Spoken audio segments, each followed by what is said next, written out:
মায়ের কান্না দেখে আর সন্তান ডাকতে বলে মা, মা গো তুমি কেন কান্দো? বলে বাবা আজকে আমার কাজও দেয় নাই, খুরমা আমি আজকে খুরমা আনতে পারি নাই, তোমার জন্য রুটিও আনতে পারি নাই, বাবা তুমি কি খাবে এই জন্য কাঁদতেছি। সন্তান বলে মা গো, ও মা তুমি না ধৈর্য ধারণ করা শিক্ষা দিছো আমারে মা গো, সেই মালিকই আমারে খাওয়াইবি, মালিক আমারে পড়াইবে মা গো। মা গো তুমি টেনশন করো না, আমিও না খেয়ে থাকবো মা গো, আগামী কাল থেকে আমরা কারুর কাজ করব না মা গো। তুমি দেখো কোনো সম্পদ আসেনি ঘরের মধ্যে।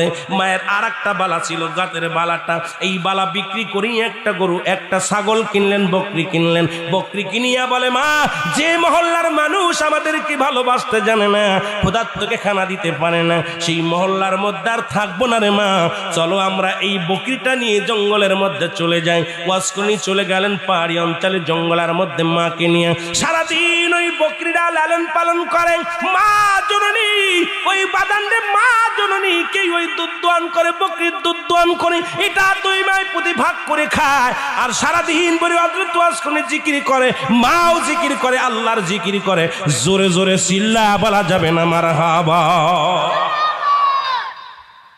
বকরিগুলো হঠাৎ করে একদিন ওয়াজ করে নি মা অসুস্থ হয়ে গেলেন, প্যারালাইসিস হলেন, জনম দুঃখিনী মা প্যারালাইসিস হয়ে পড়ে গেলেন। ওয়াজ করে কান্দে, আল্লাহ আমি এখন কি নিয়ে বাঁচবো, কি করব? প্রতিনিয়ত মাকে সেবা করে, দুধ দোয়ায় খাওয়ায়। হঠাৎ করে হযরত ওয়াজ করে নিয়ে একদিন হঠাৎ করে দেখে বকরিটাও হারায় গেছে, এদিকে মা অসুস্থ, বকরিটাও হারায় গেছে। বকরি খুঁজতে খুঁজতে ওয়াজ করে সারাদিন চলে যায়, সন্ধ্যা গনিয়ে আছে, দেখে একটা জঙ্গলের ভিতরে একটা মুরব্বী মানুষ জিকির করতেছে, লা ইলাহা ইল্লাল্লাহ লা ইলাহা। উনি আস্তে আস্তে করে তার কাছে গেলেন, যে বললেন কে গো তুমি? আসসালামু আলাইকুম। দরবেশ বাবা কে গো আপনি? কয় কে তুমি? আমি ওয়াজ করনি। কয় আপনি কেন এখানে? কয় আমার একটা বকরি হারায় গেছে, আমি মাকে নিয়ে বড় কষ্টে আছি, আমার বকরিটা একটু কি করেন, আমার বকরিটা তো খুঁজে পাই না। বলে বাবা যাও জঙ্গলের ভিতরে, যাও জঙ্গলের ভিতরে। এবার জঙ্গলের ভিতরে যা দেখে বকরি জঙ্গলের ভিতরে পাতা খাইতেছে, গাছের লতা পাতা খাইতেছে, বকরিটারে নিয়ে চলে আসলেন। এবার সারা রাত পরে ওই পাগলের কথা মনে পড়ে গেল।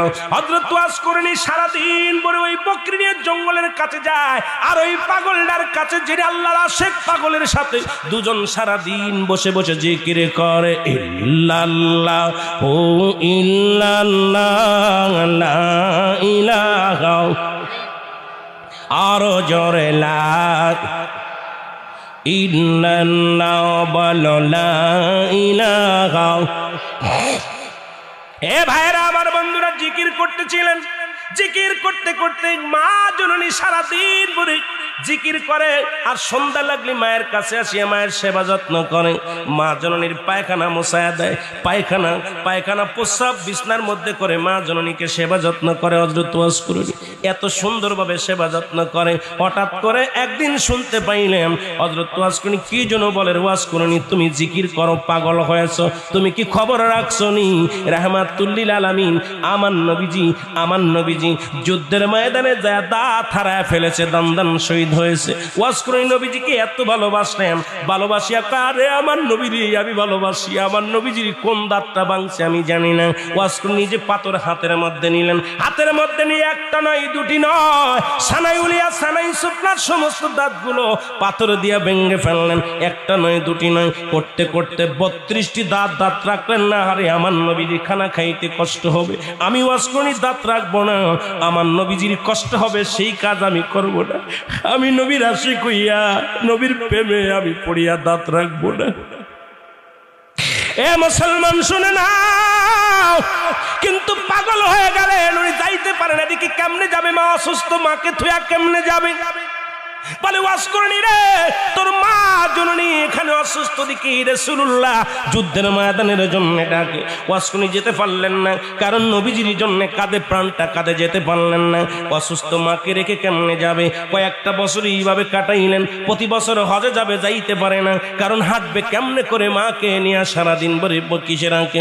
মাকে একটা ঝুলার মধ্যে উঠাইলেন, একটা ঝুলা বানাইলেন, সেই ঝুলার মধ্যে মাকে নিয়ে সারা রাত ভরে সারাদিন ভরে যত্ন করে রাখে। সারাদিন দিন ভরে মাকে আর নিচেই রাখে না, মাকে ওই ঝোলার মধ্যে রেখে দেয়। আর সুখ যখন প্রস্রাব পায়খানা করে আবার এই ঝোলাটা পরিবর্তন করে, মায়ের কাপড়টা বদলায় দেয়। মা কষ্ট পাবে বলে মাকে মাটিতে শোয়ায় না, সারাদিন